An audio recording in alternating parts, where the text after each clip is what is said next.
Hallelujah. Father Heart God, salamat sapagkat kailanman, Lord, hindi mo kami iniwanan. Salamat sapagkat ikaw ay isang ama namin sa langit na hindi nagpapabaya sa kanyang mga anak.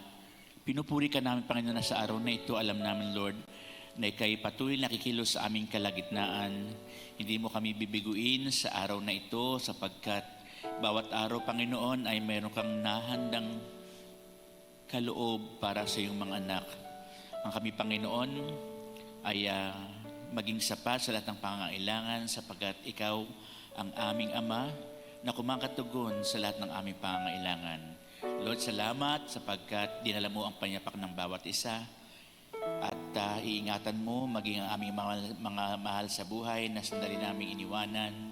Salamat, Panginoon, at ang salita mo ay patuloy na mahasik sa aming mga puso upang magamit naming gabay at nubay sa aming paglalakbay sa lupang ito hanggang sa dumating ang aming Panginoon Jesus. Kaya Lord, kami po ay nagpapakumbaba sa iyong banal na harapan. Patawarin mo kami sa aming mga nagawang pagkakamali, pagkakasala at pagkukulang.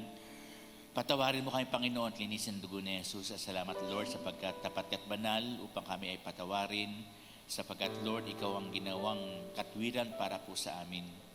Kami minarapat po, Panginoon, na dumako sa iyong trono ng kabanal-banalan sapagkat sa sakripisyo ni Jesus, kami, Panginoon, ay iyo po, Panginoong binigyan ng biyaya. Salamat, Panginoon, pagpalain mo ang lingkod mong gagamitin. Masabi ang dapat masabi, hindi mga bagay na hindi kalooban, Panginoon. Pagpalain mo, Lord God, ang mga salitang aming pagsasalusaluhan. At salamat, Panginoon, sa paggagabayan mo, pag maging ang mga kasamahan po naming naglalakbay pa lamang, paalis ng kailang bahay, ingatan mo sila, Panginoong, pagpunta sa lugar pong ito. Kaya salamat po, tinatagubilin po namin sa iyo maghapong ito. Be glorified, be magnified, Lord, in our life, in this place, beginning this hour, O Lord, in Jesus' name. God, salamat po rin ka, to God be the glory. In Jesus' name, ang lahat po magsasabi ng Amen. Amen. Okay, at maaga ang gising, mas maigi sapagkat parang ang tao ay mantika, no? Pag nagtuloy-tuloy ng tulog, no, pag tanghali ng gumising, kumbaga ay nagbubuo-buo na. Kaya dapat maaga po upang sa gayon po ay masikan po tayo ng biyaya at pagpapala ng ating Panginoon. Kaya sa umagang ito ay hayaan po natin na mapagbulay po natin ang kanyang mga salita. At mahalaga po ito sapagkat ito ay karaniwan po nating nagagamit ang mga talatang ito sa iba't ibang kapamaraanan tungkol po sa kalooban ng Diyos sa atin. John chapter 4 verse 31. Samantala, makailang ulit na sinabi sa kanya ng mga alagad, Rabay or Guro, kumain na po kayo. John 4:31, ulitin ko. Samantala, makailang ulit na sinabi sa kanya ng mga alagad, Rabay or Guro, kumain na po kayo. Ngunit sumagot siya, ako'y may pagkaing hindi ninyo alam. Sumagot si Jesus, ako'y may pagkaing hindi ninyo alam. 33. Kaya't nag-usap-usap ang mga alagad, may nagdala kaya sa kanya ng pagkain? Nag-usap-usap ang mga alagad, may nagdala kaya sa kanya ng pagkain? 34. Sinabi sa kanila ni Jesus, ang pagkain ko'y ang tuparin ang kalooban ng nagsugo sa akin at ganapin ang ipinagagawa niya. 35. Hindi ba sinasabi ninyo, 4 na buwan pa at anihan na? Sinasabi ko sa inyo, masdan ninyo ang mga bukid, hinog na at handa ng anihin. Ang gumagapas ay tumatanggap ng upa at nagtitipon ng bunga para sa buhay na walang hanggan. Kahit magkasamang nagagalak ang naghahasik at ang nag-aani. 37, kaya totoo ang kasabihang iba ang naghahasik at iba naman ang nag-aani. And verse 38, sinugo ko kayo upang anihin ang hindi ninyo inihasik. Nagpagal ang iba at kayo ang nag-aani sa kanilang pinagpagalan. Ang Panginoon ang magpala sa kanyang mga salita. Salamat sa Panginoon. Palakpakan po natin ang ating Panginoon Jesus. Kaunti ang pumalakpak dahil kaunti pa lamang po kayo. Hintayin po natin ang ibang dumating. At bago naman siguro matapos po ang mensahe pong ito, ay nariyan na po sila. Naalala ko tuloy, sinabi ng Lord, marami ang tinatawag, ngunit kaunti ang napipili. At kasama po kayo sa kakaunting napili ng Panginoon para makarinig ng kanyang mga salita. Amen po ba? Palakpakan po natin minsan pang Lord.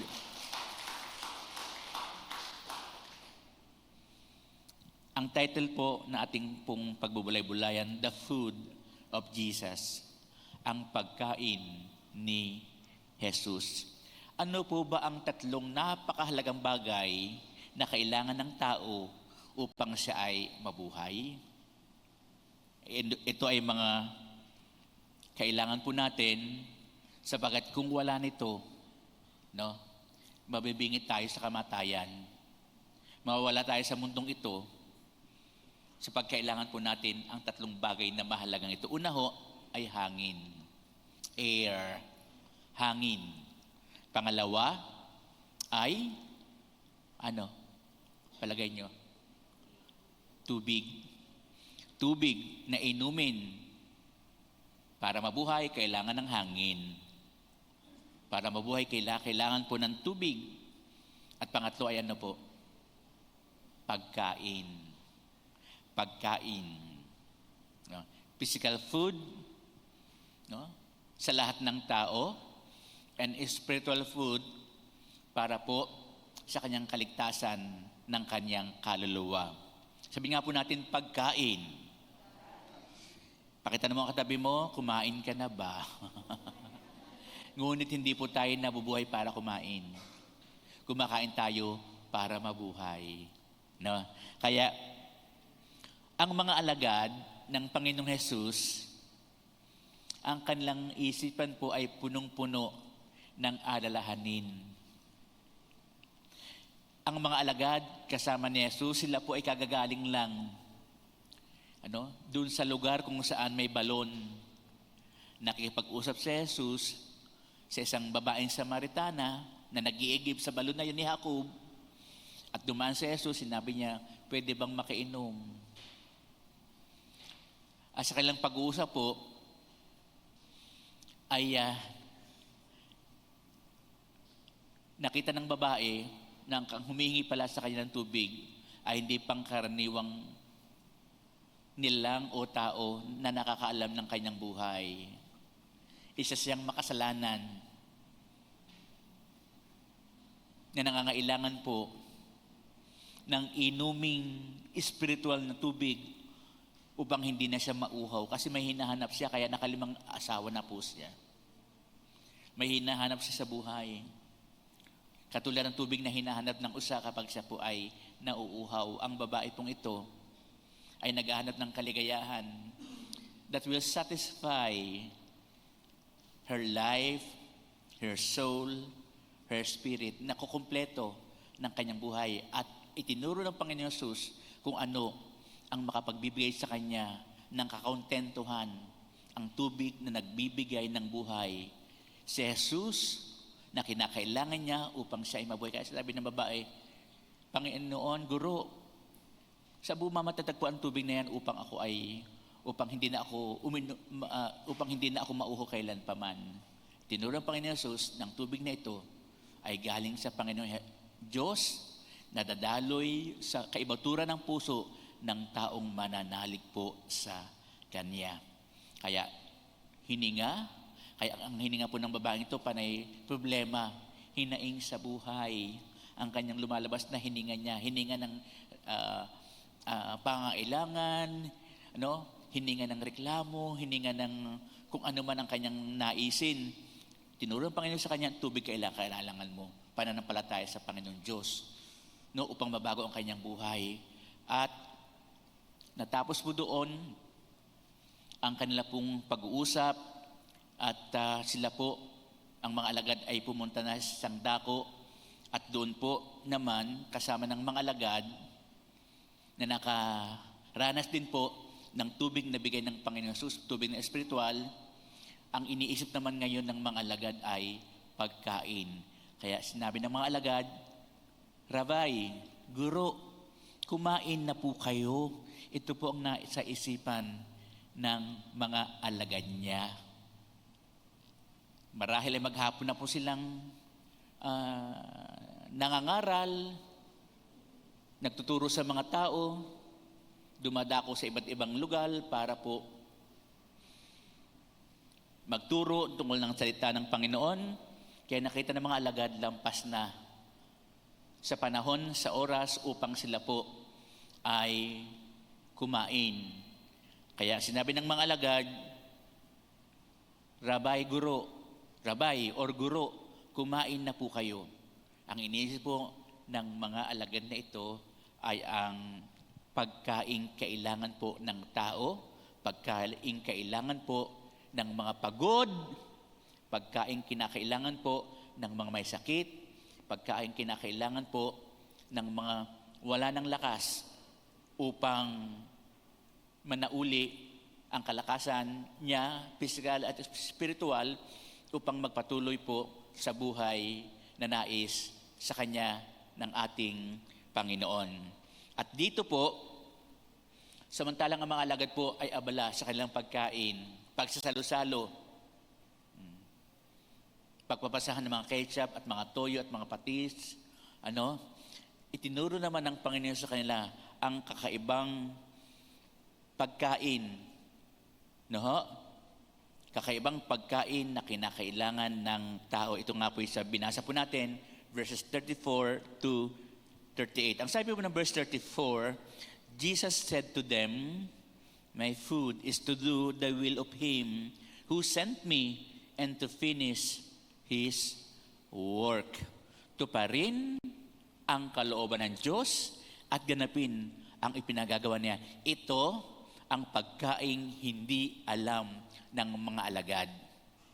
Kaya sinasabi ng Panginoon Jesus, nais niyang ituro ng kanyang pagkain na hindi alam ng mga alagad ay ang tuparin ang kalooban ng Diyos, Ama, na nagsugo sa Kanya at gawin, ganapin, tapusin ang ipinagagawa niya. Amen po ba? Palakpakan po natin ng Lord. Kaya our March theme is Revival, a call to absolute. Hindi obsolete. Hindi tapos na, hindi luma na. Ang utos niyang ito, kundi kinakailangan ang ganap, totohanan na pagsunod sa kanyang kalooban, sa kanyang iniuutos sa pagtupad, sa ipinagagawa niya sa atin at tapusin natin ito sa tulong at habag ng ating Panginoon. Ito ang pagkain ng Panginoon. Susto pa rin ang kalooban ng Diyos Ama at ganapin ang ipinagagawa niya. Kaya ang Diyos po ay nananawagan ng lubusang pagsunod sa Kanya. Absolute. Kung kayo po yung nakakabili ng tubig, purong-puro. Wala kang makitang alikabok. Clear na clear yung tubig na dumaan sa marami pong proseso para maisabote po ito. Kaya ang Diyos po ay nananawagan ng lubusang pagsunod sa Kanya. Yun po ang sinabi ng verse 34, ang pagkain ko ay ganapin ang pinagagawa niya at tuparin ang kalooban ng Diyos. Na ang pagkain nagbibigay ng lakas kay Jesus, kaya po alam nyo kasi, ang pagkain po may nutrition yan. May dala po yung vitamins na nagbibigay po sa atin ng lakas, karagdagang lakas. Na ang pagkain nagbibigay po ng lakas kay Jesus ay ang pagganap sa layunin ng Diyos na iligtas ang sangkatauhan. Ito po ang, kumbaga, gasolina ng Panginoon Jesus. Di po ba kapag ang tao po ay sobra na sa trabaho, nakakalimot, nakakalampas na pagkain, pag kumain po siya, naobserbahan ko po yan sa mga karpintero, sa mga naghuhukayat ng karsada, talagang sila ay on time kapag kakain po sila ng tanghalian kasi yun ang pagkakataon, no, na kumain po sila, magpakabusog sila, uminom sila, upang sa gayon po manauli po ang lakas na kailangan po nila para pagdating po ng alauna, handa na uli silang sumabak sa matitindi at mabibigat na trabaho. Kaya dito ho, ang nagbibigay ng lakas po, kalusugan sa ating Panginoon Jesus ay ang pagtupad sa layunin ng Diyos na iligtas ang sangkatauhan. Ito ang dahilan po ng kanyang pagkakatawang tao. No? Sinugo sa Jesus ng kanyang Ama sa mundo at siya nagkatawang tao upang tubusin ang sangkatauhan na kagaya po natin. Tubusin. Sabi nga po natin, tubusin. Palakpan po natin ang Panginoon. Sa kanyang pagkakatawang tao, ninais ng Panginoon Jesus na gawin ang kalooban ng kanyang Ama. Hebrew chapter 10 verse 5, dahil diyan nang si Kristo ay manaog sa sanlibutan, nanaog, ibig sabihin galing siya sa taas, galing siya sa kaharian ng kanyang Ama. Dahil diyan nang si Kristo'y manaog sa sanlibutan, sinabi niya sa Diyos, kaya tayo hindi po naniniwala sa oneness, na si Jesus siya na ang Ama siya na si Jesus, dalawa po silang persona. May Diyos Ama at may Diyos Anak. Ang Diyos ay nasa kalangitan, ang kanyang sinugo po ay ang kanyang anak na si Jesus. Kaya hindi po pwede po, no? Na nung dumadalangan si Jesus, ama ko, alam kinakausap na kanyang sarili, dalawa po silang persona. Ano? Diyos Ama at Diyos Anak. Dahil diyan nang si Kristo'y manaog sa sanlibutan, sinabi niya sa Diyos, ang mga hain at handog na mga hayop ay hindi mo ibig, kaya't inihanda mo ang aking katawan upang maging hain.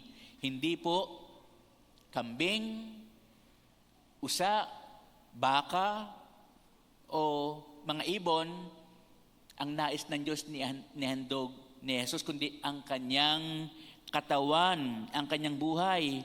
Kaya't inihanda mo ang aking katawan upang maging hain. Verse 6, hindi mo kinalugdan ang mga handog na susunugin at ang mga handog dahil sa kasalanan. Kaya't aking sinabi, narito ako.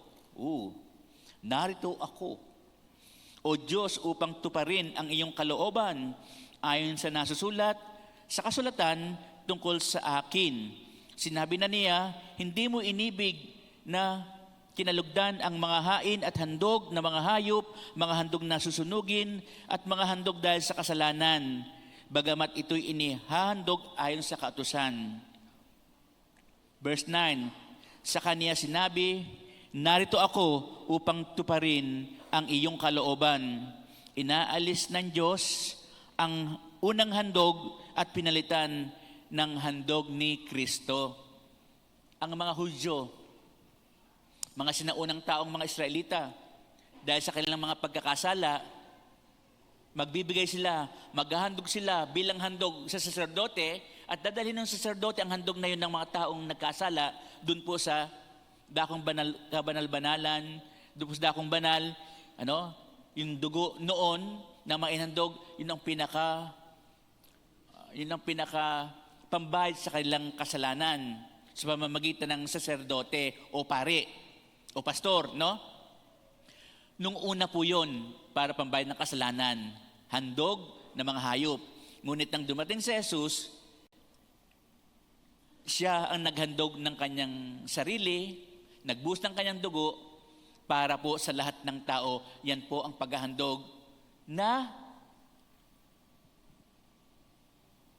Sinasabi po ng ating Panginoon Hesus na magiging pambayad ng ating kasalanan dahil po sa handog ng Panginoon Hesus, kaya po siya nagkatawang tao ay upang gawin ang kalooban ng Diyos at upang siya po ay mamatay dahil sa kasalanan po ng sangkatauhan. Unang Pedro, talatang 3, Kabanatang 3, talatang 18, 1 Peter chapter 3, verse 18, sapagkat si Kristo ay namatay para sa inyo, para sa atin, nang mamatay siya dahil sa kasalanan ng lahat, ang walang kasalanan para sa mga makasalanan, upang iharap kayo o tayo sa Diyos. Siya'y namatay ayon sa laman at muling binuhay ayon sa Espiritu. Diyos na nagkatawang tao, naging katulad po natin, namatay, dala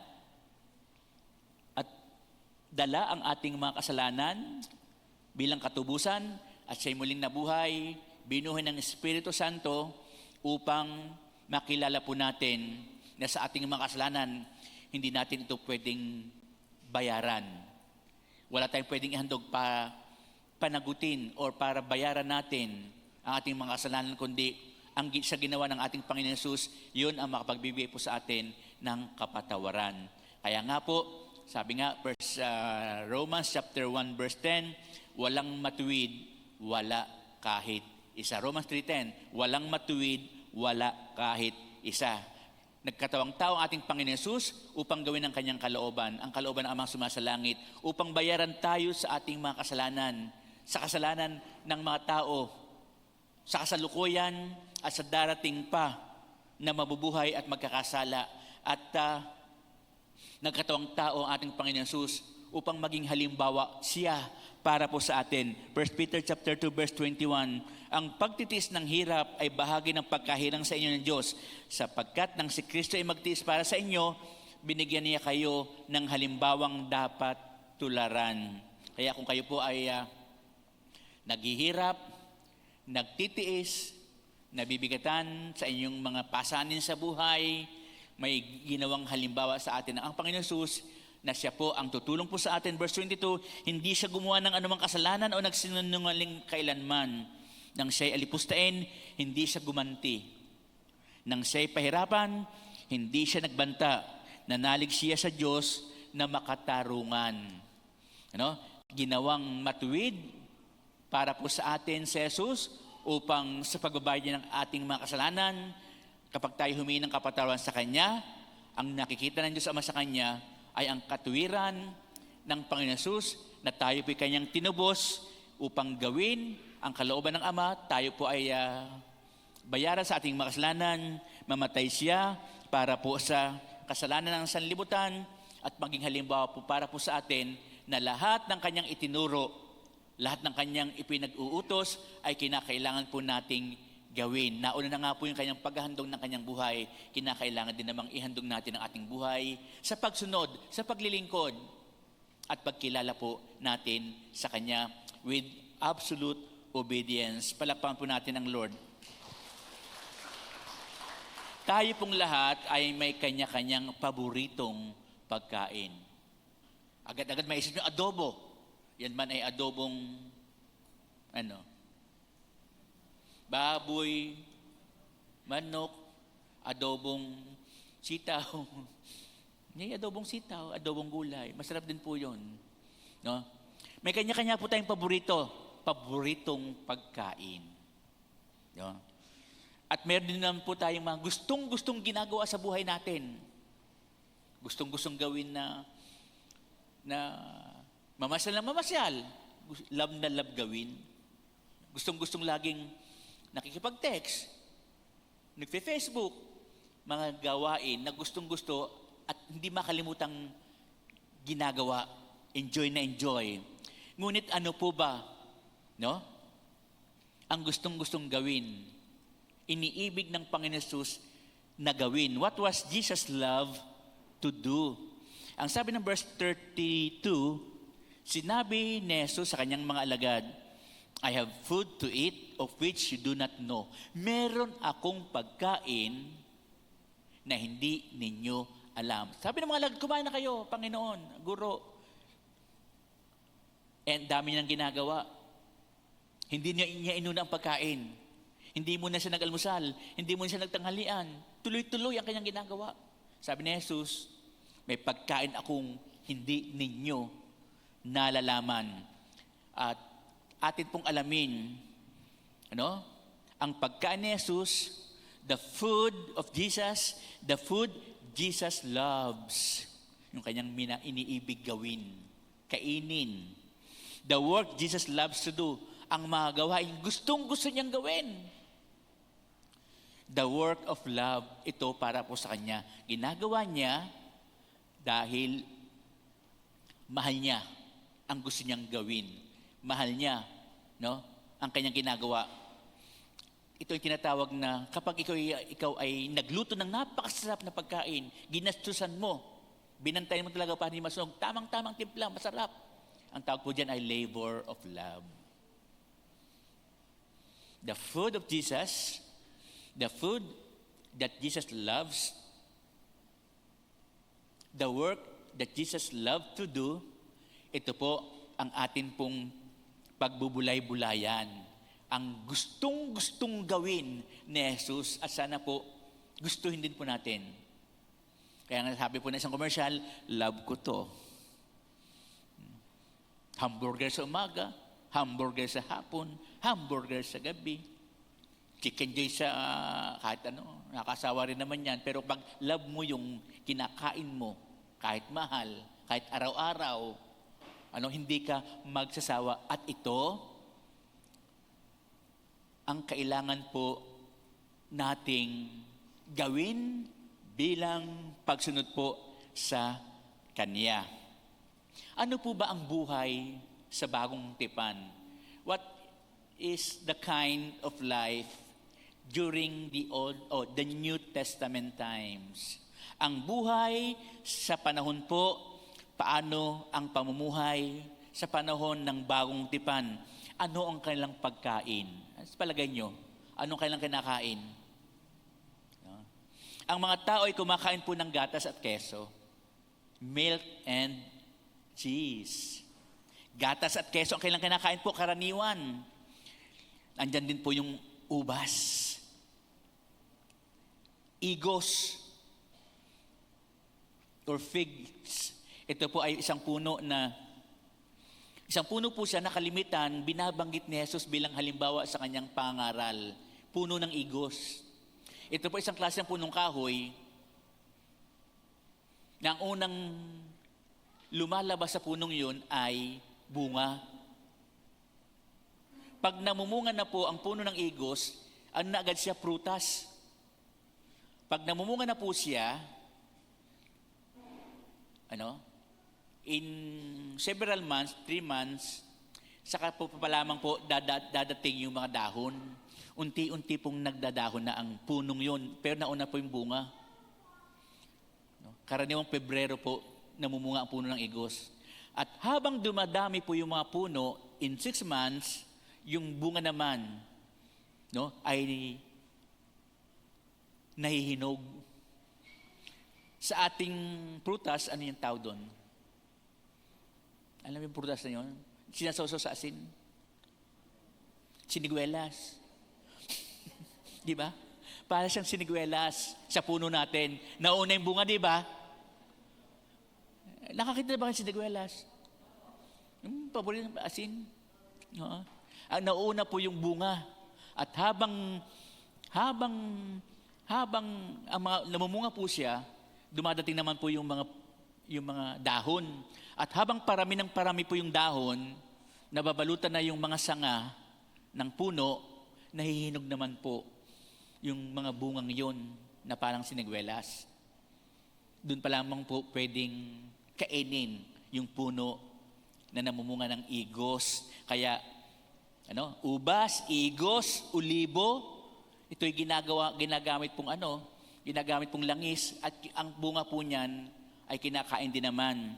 Ubas, igos, ulibo, pulot or honey, tinapay na sibada or barley loaves. Meron po tayo niyan sa grocery. Barley loaves, itlog, manok, isda, karin ng kambing, pagkaing butil na ginagawa po nila minsan soup, parang kibal sa atin or kadyos.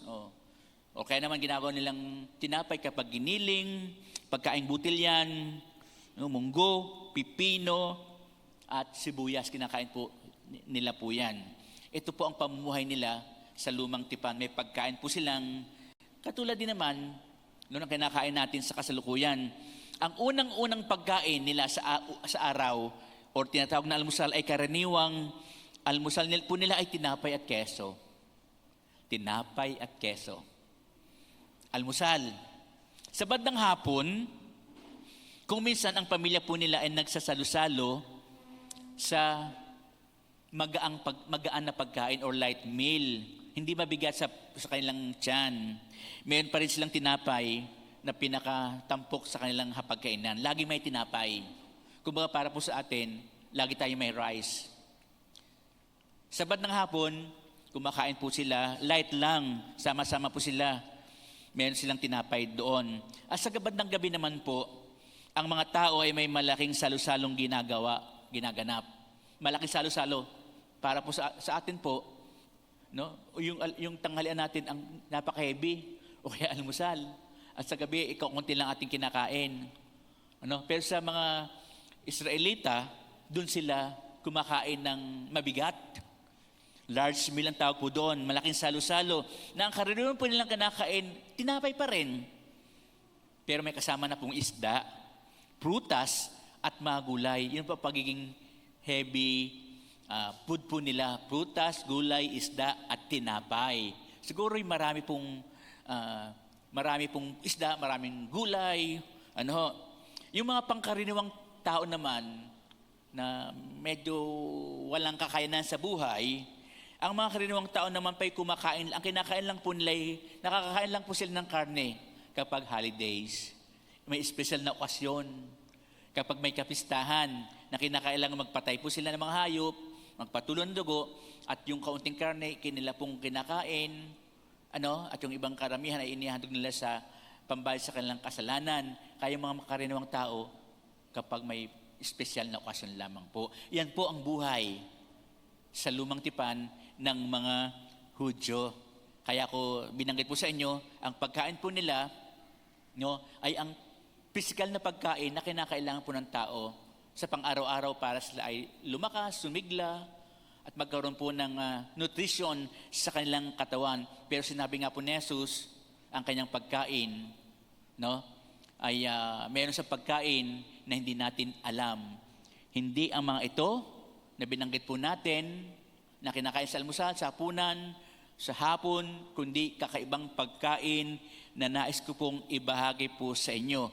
What was Jesus love to do? Ano ang ibig na ibig niyang gawin? Ano ang kanyang kakaibang pagkain? Number 1, sowing. Sowing. The work of sowing. Verse 35, hindi ba sinasabi ninyo, there are still 4 months, and then comes the harvest? Behold, I say to you, lift up your eyes and look at the fields, for they are already white for harvest. Hindi ba sinasabi ninyo, 4 na buwan pa at anihan na? Sinasabi ko sa inyo, masdan ninyo, ang mga bukid hinog na at handa ng anihin. Yan ho, ang itinuturo ng Panginoong Hesus na pagkaing hindi natin alam na kanyang pinakapagkain bilang paglilingkod sa kanyang amang sumasalangit ay ang gawain ito ng paghahasik. Paghahasik. Sowing means scattering seed, paghahasik ng binhi. Hawak-hawak po nila ang mga binhi ng mga magsasaka doon po sa bukirin, at bawat pitak ng taniman ay kanila pong hinasikan. Palay man yan, tawag doon, mais man yan, ginagamit po nila ay ang kanilang mga kamay. Paghasik ng binhi, sa kanilang pagtatanim. Kaya dito, ang sinasabi po ng ating Panginoon Yesus, no, na ang pagtatanim po, ang unang-unang kinakailangan gawin ang paghasik. Matapos na linisin ang kabukiran, mabuhaghag ang lupa, no? Mapatubigan, isusunod doon ang paghasik po nila ng mga binhing tutubo para magkaroon po sila ng pagkain, no? O sa kanilang pangangailangan, pero para meron po silang aanihin. Kaya nga po sabi po dito, harvest cannot be rushed. Kinakailangan mo na magpagod. Ang sabi nga po ng mga aral, ang lahat ng pangyayari sa daigdig ay nagaganap sa panahong itinakda ng Diyos. Sisikat ang araw, no? Lulubog ang araw, sisikat uli, ganun din po sa pagtatanim, kinakailangan din po nabantayan ang tinanim na yon hanggang after 4 months, 6 months, tumubo na yung tanim, pahinog na po siya, may kanya-kanyang panahon. Ang panahon ng pagsilang at panahon ng pagkamatay, ang panahon ng pagtatanim at panahon ng pagbunot ng tanim. Sowing. Kaya tayo po ay inaatasan ng Panginoon na mangaral ng salita ng Diyos, maghasik, dala si Bible sa kamay, dala ang salita ng Diyos sa puso, no? Bibigkasin mo ang salita ng Diyos. Yun po ang para sa Panginoon Yesus ang kinakailangan nating gawin, ibigin, gustuhin, ang tayo pong lahat ay maghasik ng kanyang salita. Maghasik.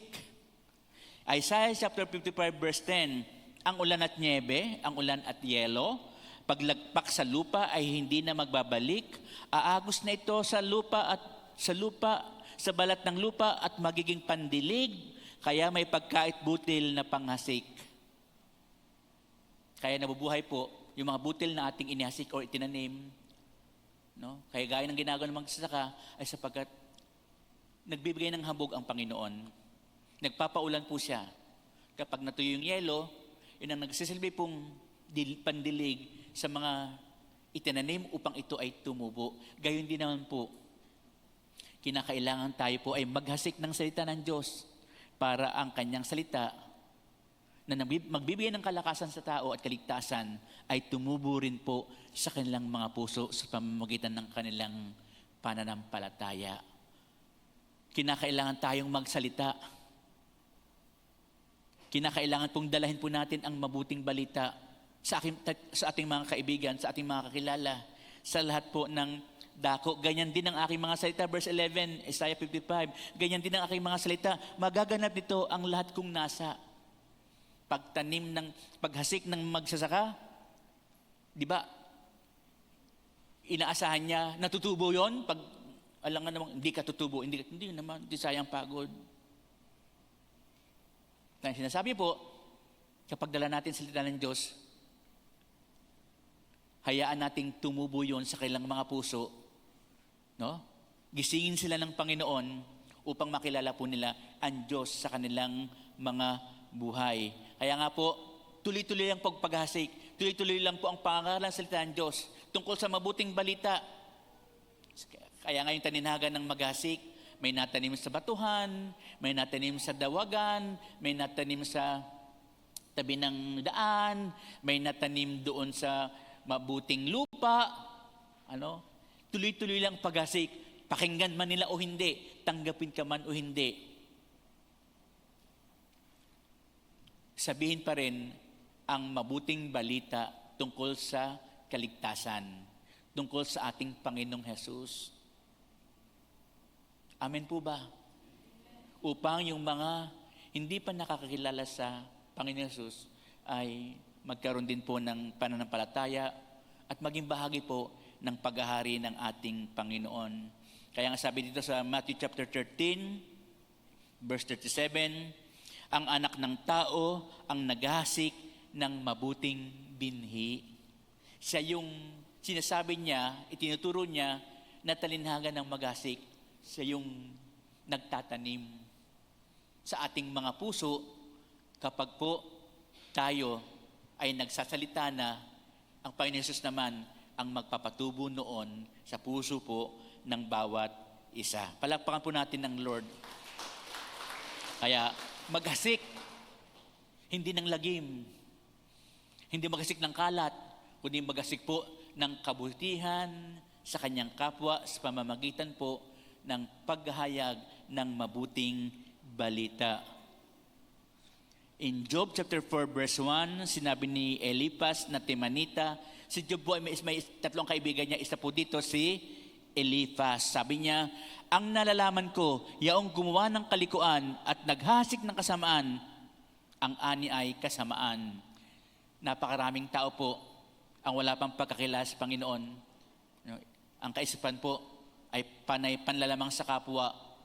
Pagkahiwalay sa Diyos ang uri ng pamumuhay. Kaya po sabi dito, ang inihasik po noon ay kasamaan sa kanyang sarili at kasawian sa mangyayari po sa kanya. Kaya kinakailangan pong mahasikan siya sa pamamagitan ng bawat isa ng binhi ng mabuting balita, binhi ng kaligtasan, binhi po ng pag-ibig ng Diyos upang makita po nila ang kanilang kalagayan sa harapan ng ating Panginoon. Tanungin mo ang katabi mo, kailan ka maghahasik ng kabutihan? Hasik ng kalat, hasik ng mga marites, mga hindi magandang balita. Ito po ang pagkain ni Jesus, maghasik. No? Mangaral, magbahagi ng kaharian ng Diyos. Ito ang kanyang pagkain. Gustong-gusto niyang gawin ito. Kaya hindi na siya nakakakain. Nakakalimutan niya. Ito nagbibigay sa kanya ng lakas. Anyo, sabi ng aking asawa at mga anak, Dad, ang lakas-lakas mo kapag nandiyan ka sa pulpito. Pero pag ordinaryong araw, ikaw kinakailangan akayin. Totoo po. Dahil senior na po ako, lumalagutok na po yung aking mga tuhod. Pag umakit po ako ng talagang kaltugan. At kung ako'y bumababa ng hagdan at umaakyat, nakasandal po ako sa aming wall, papuntang itaas at papuntang ibaba, nagumagano na po ako. Nakahawak doon sa barandilya po ng aming hagdang pataas. No? Totoo naman nga po, kapag nandito ka sa pulpito, parang andun po yung kalakasan talaga ho. Kaya nga sabi ng Zechariah 4:6, not by might nor by power, but by the Spirit of the Lord. Kaya pagbaba ko na dyan, ako, kaltugan na uli aking tuhod. Kung inyo pong naobserbahan, inaakay na po ako. Kasi po, kapag naglilingkod sa Panginoon, ikaw ay ginagabayan, pinapalakas ka. Ibinibigay ang pangangailangan mong kalakasan. At hindi ka mangangailangan sapagkat sa pagtatanim, sa paghasik, sa pangalan ng mabuting balita, naroon siya upang po tayo samahan. Hindi naman po tayo magpapakristyano sa tao, kundi ang Panginoon Yesus na tunay na mga hasik ng kanyang salita, ginagamit lang po tayong instrumento. Kaya po, ang unang pagkain ni Jesus, ang kanyang pagkain ay ang maghasik. Maghasik ng mabuting balita. Dala-dala ang pag-ibig ng Diyos na kinakailangan pong maranasan ng bawat isa. Palakpakan po natin ng Lord. Pangalawa po, Jesus loved to do. Number 2, sa verse 36, sabi po dyan, and he who reaps, receives wages. Ang gumagapas ay tumatanggap ng, sabi dyan, sahod. Ang gumagapas ay tumatanggap ng upa at nagtitipon ng bunga para sa buhay na walang hanggan. Kahit magkasamang nagagalak ang naghasik at ang nag-aani. Yan ho, ang naghasik at nag-aani, no? Sa panahon ng anihan, sila po ay magkasama. Kaya iba po ang naghasik at iba yung nag-aani. May talagang naghasik at meron din namang aani sa mga nahasikang binhi sa lupa na tumubo at nahinog na mga bunga po nito. Kaya number 2 is reaping. The work of reaping. Ang panahon or gawain ng paggapas. Naghasik, tumubo. After 4 months or 6 months, andyan na yung mga magsasaka, yung mga nagtanim. Sila yung mga tinatawag na reaper. May dala po silang sickle, Tagalog sickle, yung pantabas, panabas, gagapasin na yung kailang itinanim na yon. Yung puno, kung yan ay mais or palay or bigas, yung puno kasama, pati na yung mga buwig noon ng palay. Kaya pinuputol noon ang mga puno na tinanim, kasama doon yung mga bunga noong nahinog during harvest time, at doon na tinitipon. Tinitipon na yon ng mga magsasaka, inalagay sa tabi. No, tinitipon na po nila. Yan ang reaping. Kumbaga, sa paghayo po, sa salita ng Diyos, ito yung pag-ani ng mga kaluluwa. Pupuntahan mo na yung mga taong nahasikan nung una, upang sila'y anihin. Tipunin po sila para mag-Bible study, para pag-aralan ng salita ng Diyos, para ipanalangin po sila, tinitipon na po sila. Pero hindi pa po sila malago. Kinakailangan hasikan pa rin ng hasikan. Bagamat tinipon mo na sila, ginapas mo na sila. Nakikipagkita sa kanila, pumunta ka linggo-linggo sa kanila, kinakailangan pa rin silang tipunin at hasikan ng hasikan para sila po ay lumago sa kanilang pananampalataya at pagsunod sa ating Panginoon. Kaya ang paggapas na mga itinanim na namunga at nahinog, ito po ang resulta, ito po ang pinaka-gantimpala po ng nagtanim na nagasik. Meron na siyang inani. And Jesus loves the work of reaping. Mahal niya ang gawain pong ito, ang paggapas. Siya yung nagasik, siya ang gagapas. Siya yung nagasik, tayo ang gagapas. May nauna po sa atin na nangaral ng salita ng Diyos, nawala na sila, o nag-iba ng trabaho marahil, o ng ibang bayan na. Tayo naman po, ang pupunta sa kabukiran, sa mga bahay-bahay, sa mga nakarinig ng salita ng Diyos, para naman sila gapasin, tipunin.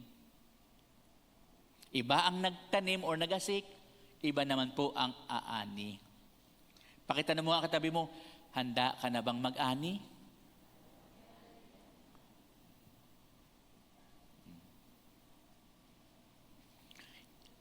The work of reaping, gawain ng paggapas. At ito, ang love na gawin ng ating Panginoong Jesus.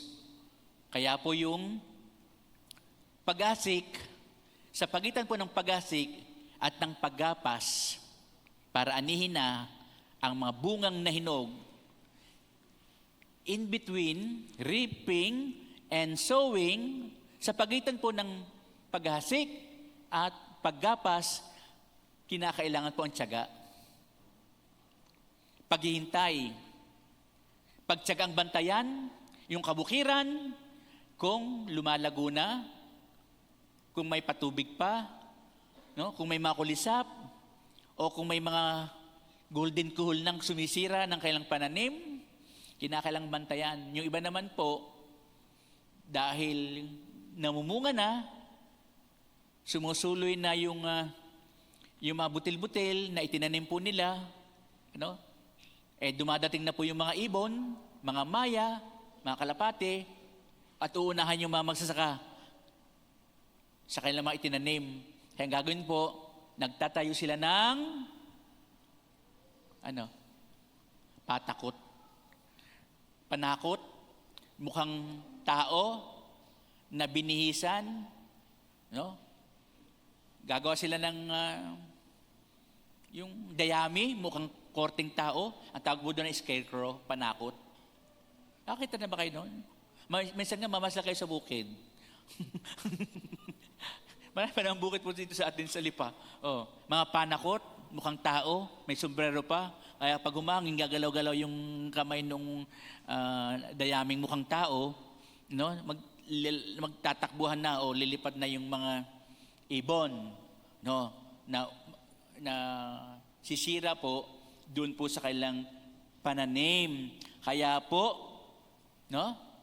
Sa pagitan ng paghihintay at pangangalaga sa kanilang mga itanim para ito'y mamunga, no? May kagalakan silang ginagawa po yun sapagkat alam nilang kasama nila ang Panginoong Jesus na nag-iingat, nagpapatubo, ano?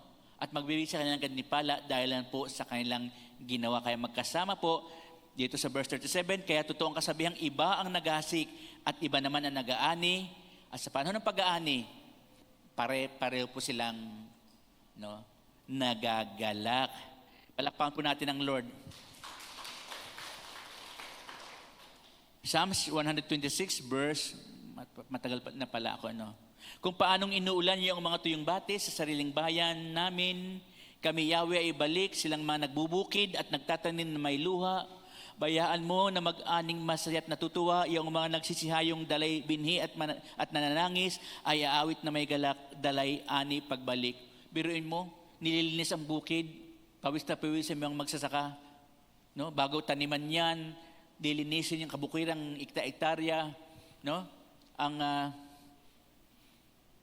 kanya pong kinakailang linisan, pagkatapos ay maghahasik pa, init na init ng araw, tapos ay babantayan pa, kaya nagpapagal po yung nagtatanim bago mahasikan, and then pagkatapos ng hirap at pagpapagal, panahon ng pag-ani, doon na po ang awitan.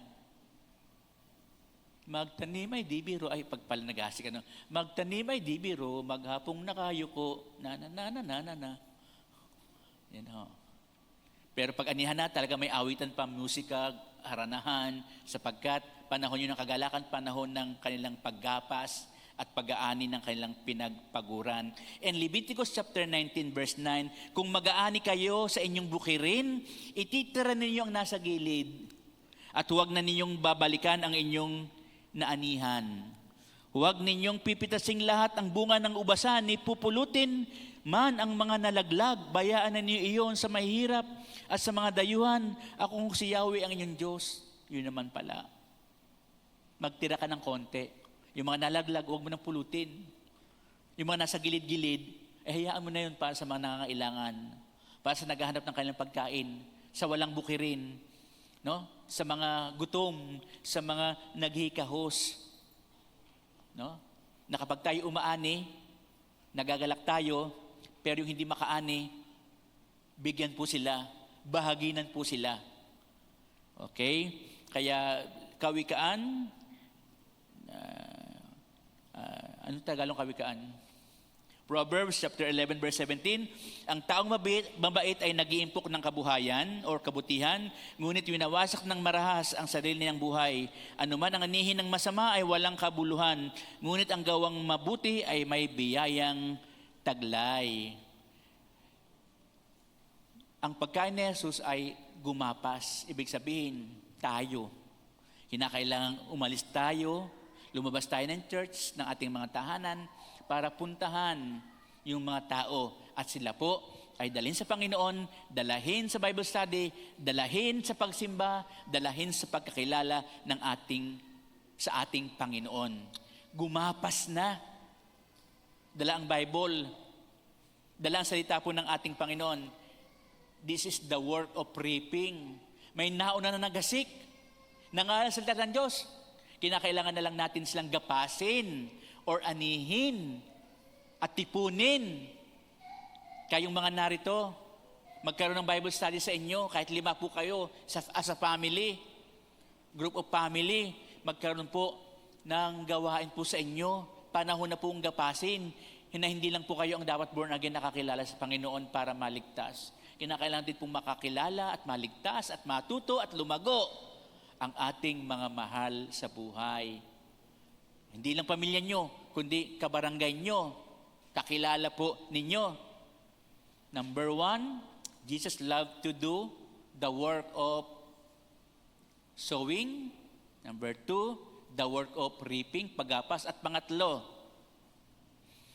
verse 38, I sent you to reap what that for which you have not labored, others have labored, and you have entered into their labors. Yan, may mga nagpagal.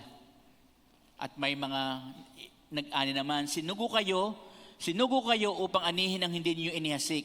Nagpagal ang iba at kayo ang nag-aani sa kanilang pinagpagalan.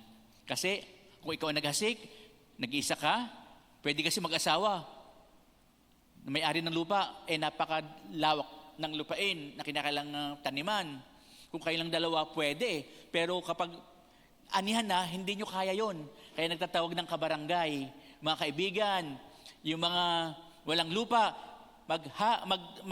gagapas na tayo, mag-ani na tayo.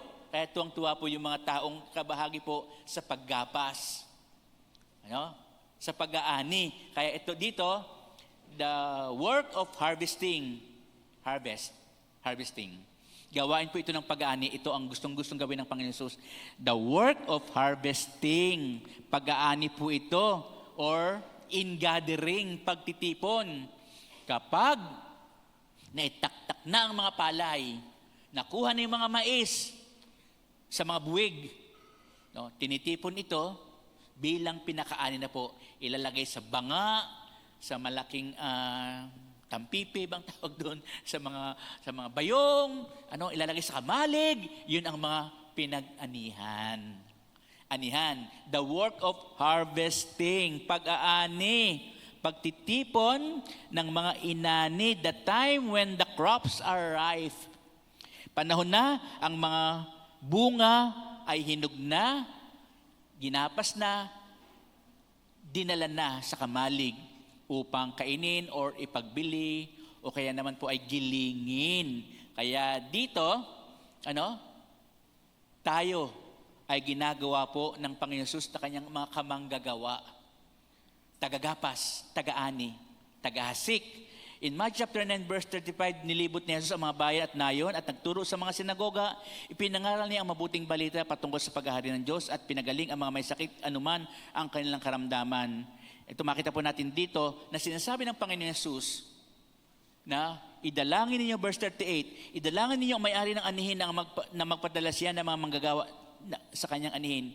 Sapagkat marami pong tao gusto makarin ng kanyang salita nang magkaroon sila ng pag-asa. May mga karamdaman, may mga nangangailangan, may nagugutom. Ang mga tao ilito, sabi doon, parang wala silang tupa, walang mga lagad sa kanila. Kasi sinabi ng Panginoon sa kanyang mga lagad, saganang anihin, ngunit kaunti ang mag-aani. Idalangin niya sa may-ari ng bukirin na magpadala siya ng maraming kamanggagawa. Pakisabi sa katabi mo, ikaw na yun. Sino pa? Lahat po tayo, sinasabi ng Panginoon Jesus. Hindi lang pastor, hindi lang mga Bible teacher, hindi po, lahat po tayo. Kinakailangan maging mangasik. Ito ang ating pagkain. Magasik, gumapas, at mag-ani. Hinog na kayo. Hinog na kayo. Hinog na ang mga tao, marami na silang narinig, may mga nauna po sa atin. Kinakailangan na lang po silang anihin, gapasin at hanapin. Kaya ito po, ang pagkain ni Jesus, gustong-gusto niyang gawin, nagpapalakas po sa Kanya. Ang magasik, ang gumapas, at mag-ani. Palakpakan po natin ang Lord, tumayo po tayo. Yan ang kalooban ng Diyos. This is the will of God. Kalooban ng Diyos na dapat po nating gawin, tapusin. Kaya sabi, sa huling panahon, ipangangaral ang mabuting balita sa kadarating ang wakas. Kaya hindi pa siya dumarating, hindi pa kumikilos yung mga magasik, hindi pa kumikilos yung mga magagapas, ayaw pa ring mag-ani. Sabi ng Panginoon Jesus, hinog na ang anihin, maputi na ang mga buto. Kinakailangan na lamang tayong lumabas. Kinakailangan na lang natin na abutin yung mga tao at dalhin sa pananampalataya upang sila'y magsilago. What was Jesus loved to do as a summary? The work of saving or gawain ng pag-asik. Jesus loves the work of sowing. Number 2, the work of reaping, gawain ng paggapas. Jesus loves the work of reaping and the work of harvesting, gawain ng pag-aani. That Jesus loves the work of harvesting. Ito ang pagkain niya. Now, paano natin ito i-apply sa ating mga buhay? Ano ang nais ng Panginoong Diyos na gawin natin? Dahil narinig natin, ito ang kanyang pagkain ni Jesus. Gustong-gusto niyang gawin. Number 1, ito dapat po natin gawin ha, dalahin ang salita ng Diyos sa lahat ng dako. Sa lahat ng dako. Saan ka man pumupunta? Sa lahat ng dako, dalahin ang salita ng Diyos. Sa tabi ng daan, sa kabatuhan, sa dawagan, sa mabuting lupa, sa bawat bayan, sa bawat nayon, sa lahat ng dako. Sabi nga ng Panginoon Jesus, sinusugo kayo, no? Magmula sa Jerusalem, Samaria, sa Judea, hanggang sa dulo ng sanlibutan. Kaya pala yung iba pinag-abroad para mangaral. Dapat mangaral. Kung kayo nila kung saan mang trabaho, opisina, o anumang gawain, dalahin ang salita ng Diyos sa lahat ng dako. Yung simple lang, sa kaopisina, mahal ka ng Diyos. Hindi ka bababayaan ng Panginoon. Aba, kundi yun ay tumuso sa kanilang puso. Di lalo pag sinabi mo, sapagkat gayon na lamang pag-ibig ng Diyos. Aba, alam mo kapag may problema ka, papasanin ka ng Panginoon, salita na yun ng Diyos. Ang salita ng Diyos ay pagpapakilala kung sino ang Panginoon at ano ang kayang gawin para sa kapwa mo. Kaya ang gawain mo, maghasik, gumapas, at mag-ani sa pamamagitan ng pagdadala ng mabuting balita sa lahat, ng salita ng Diyos sa lahat po ng dako. Number 2, ipangaral sa lahat ng tao ang mabuting balita. Yung una ho, lahat ng dako. Pangalawa, sa lahat naman ng tao. Mark chapter 16 verse 15, sinabi niya sa kanila, humayo kayo sa buong sanlibutan. Buong sanlibutan ito. At ipangaral niyo sa lahat ang mabuting balita. Ang sumasampalataya at mabautismuhan ay maliligtas, ngunit ang hindi sumampalataya ay parusahan. Napakaraming tao po ang papuntang impyerno. Kung hindi tayo maghasik ng mabuting balita, kung hindi tayo gagapas, dadalhin sila sa paanan ng Panginoon Jesus para makilala siya, para lumago siya sa kanyang pananampalataya. At kapag hindi natin sila inabot, inani, para manatili sa Panginoon, sa tulong ng Diyos, mapapahamak po sila. Kapag hindi natin sila inalagaan sa pananampalataya nila. Gumawa ng kabutihan sa kapwa, number 3. Gumawa ng kabutihan sa kapwa. Ito ang ginawa ni Jesus. Acts chapter 10 verse 38, sapagkat siya ay hinirang ng Panginoon, saan mang dako siya ay gumagawa ng kabutihan.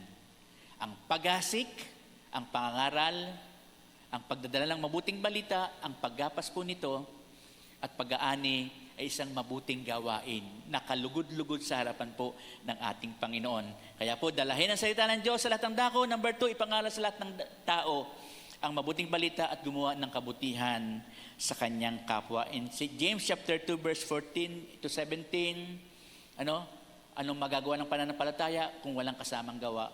Kapag may nagugutom, pakainin. Tumulong sa nangangailangan, magpakain sa mga hikahos, at damayan ang kaawa-awa. Yan ang paggawa po ng mabuti. Bunga ng iyong pananampalataya. Kinakailangan tayo magasik, gumapas, at mag-ani. Ito ang kalooban ng Diyos, pagkain ni Jesus, na dapat niyang gawin, na dapat niyang tapusin. Yung mo po tayo kumikit.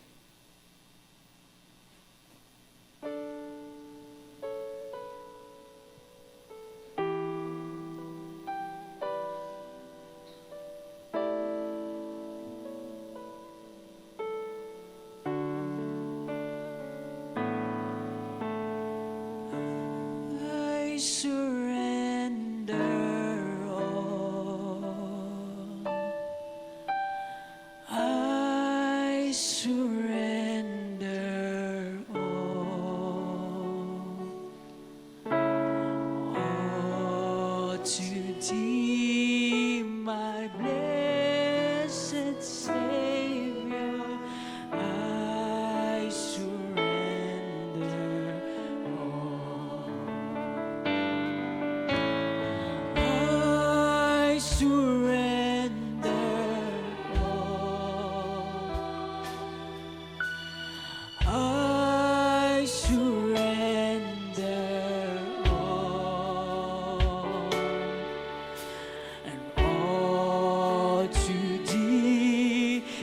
my blessed Savior, I surrender.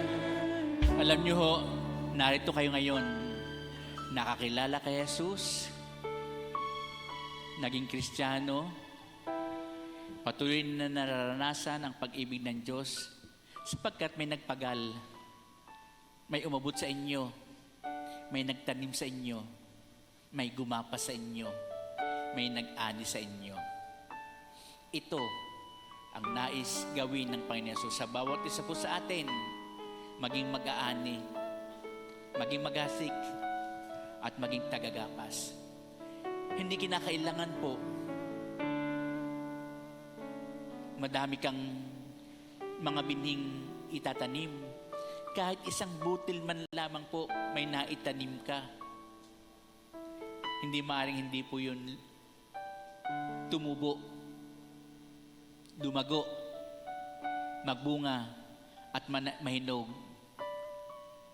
At maging tagasunod din ng ating Panginoon Jesus na kagaya mo. Kung meron kang isang binhi na pagpapagalan mo, sabi nga sa taninhaga po ng mga nawawala, kahit isang kaluluwa na makakilala sa Panginoon Jesus, makakilala ng kaligtasan, libu-libong anghel ang nagagalak. Kaya kinagagalak po ng Panginoon ng kanyang salita ay masik. At ang isang buto, isang binhing natanim na lumago, ay maaari pong magbunga ng tig-30, tig-90 at tig-100. Kaya sa isang kagaya ni Jesus, pumili siya ng 12, at sa 12 yon, naabot ang kilalang sibilisasyon sa panahon po ng mga alagad niya. Ikaw, ilang kayo sa pamilya? 5, 10. Bakit ikaw lang ang tumubo? Kinakailangan din sila na dalahin mo sa Panginoon. Tipunin sila, dalahin sa simbahan, magkaroon ng gawain sa bahay mo upang sa gayon matupad natin ang kanyang misyon. Misyon ni Jesus ang tapusin ang kanyang ipinagagawa sa kadarating po ang Panginoon sa kanyang muling pagbabalik. Taas po natin ang ating mga kamay, sabihin natin, Panginoong Diyos, Panginoong Diyos, maraming salamat po maraming salamat na po narinig ko na naririto ang iyong mga salita. ang iyong mga salita. Narito po ako, Narito po ako, gamitin mo gamitin mo sa iyong gawain. sa iyong gawain.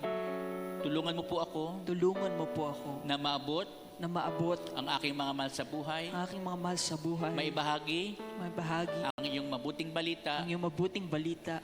Panginoon, Panginoon, narito po ako. narito po ako.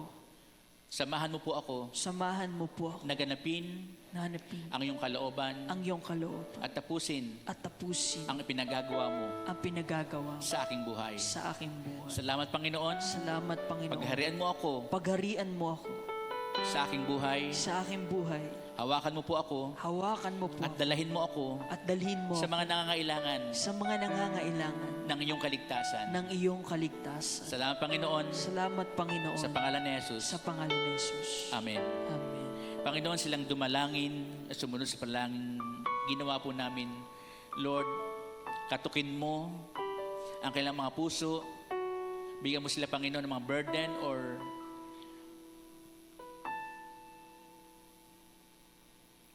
bigat ng kalooban upang maibahagi po nila, Panginoon, ang mabuting balita sa kanilang mga mahal sa buhay. Dalhin po nila, Panginoon, sa gawain pong ito. Makilala nila si Jesus, Panginoon, sa pamamagitan ng kanilang pagbabahagi po nila ng salita ng Diyos. At salamat, Panginoon, sapagat, Lord, hindi mo, Panginoon, kami pagsasawaan, Panginoon, ng paalalahanan ng kalakasan po namin. Ang katungkulan po namin, Panginoon, ay ang gawin ng iyong kalooban, ng paghayo, ng pangangaral, at pag-aani, O Lord. God, marami pong salamat. To God be the glory. In Jesus' name, amen and amen. Palakpan po natin ang Lord. Praise God. Sige po, pwede muna kayong umupo. Dako muna tayo doon sa, sa ating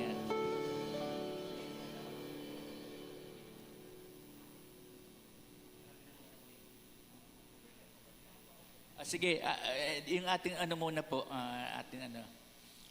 Basta manampalataya po kayo na sa pagkain po natin, pag-inom po ng ating pagsalong ito, gagaling kayo, lalakas kayo, pagpapalain po kayo. Sapagkat ito ang turo po sa atin.